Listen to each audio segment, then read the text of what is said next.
Shalom, it's Rabbi David Barron with my 5-minute Torah talk. Before I begin, I'd like to invite you, if you're in LA, to come and join us for a fantastic Shabbat dinner and service at Via Oloro Restaurant. Call our office, 323-658-9100, or check our website, templeofthearts.org, for that Shabbat dinner service and many more coming up in this new year. And my wishes go out to everybody for a happy 2023, and we hope we can make it the best year yet, working together as a community of human beings engaged in uplifting humanity. This week's Torah portion begins the second of the 5 books of Moses, the book of Exodus. I actually wrote a book about Moses, the central character in the story of the Exodus of the children of Israel. It was called Moses on Management. It was about his leadership lessons, the examples that he gave us of leadership. And in this week's Torah portion, we have a few examples of Moses' outstanding leadership. He wasn't just a bystander. He was what Rabbi Schiffman calls an upstander. In other words, he took actions when he saw an injustice occurring.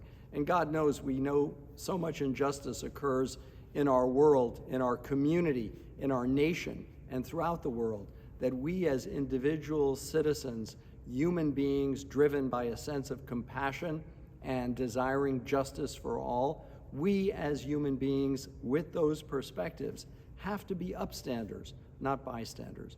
You know, a number of years ago, there was a terrible murder in New York, and a young woman was killed, and in spite of her screams, there were 38 people looking out the window and observing and hearing what was happening, and no one acted. And that drove a lot of commentary during the time, this goes back about 40, 50 years ago, on what is the nature of a response by a person. Why would people not respond to hearing the screams of someone suffering and someone being attacked? And many psychologists commented on this syndrome, and of course it was ultimately called the bystander effect, the fact that people didn't act, maybe thinking someone else would act, maybe being frightened that if they acted, they might be attacked. But the bottom line is, people with moral conviction are compelled or required to take action on behalf of someone else who's suffering. In the Torah portion, Moses sees, if you remember the biblical story, a cruel Egyptian taskmaster beating a Hebrew slave viciously.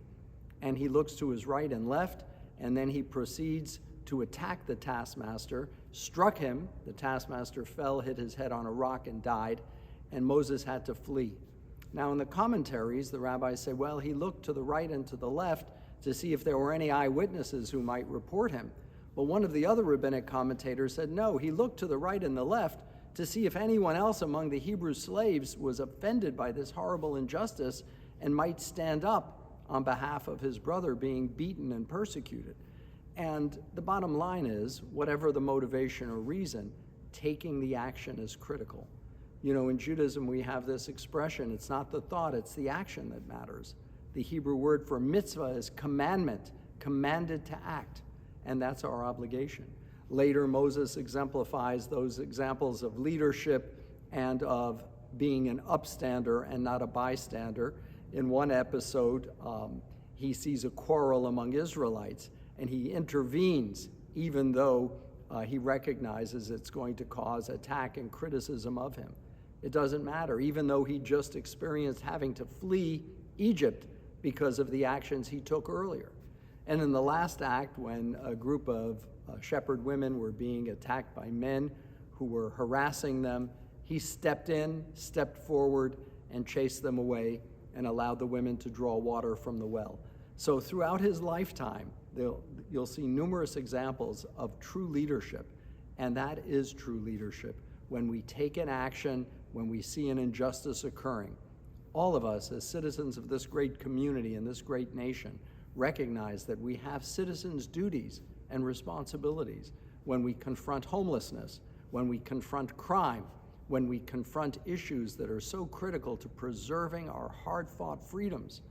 All of us have that individual responsibility of being an upstander and not a bystander. And I hope we can take that lesson to heart, and the lessons of the Torah inspire us to take actions on behalf of others and those in need. I wish all of you a Shabbat Shalom.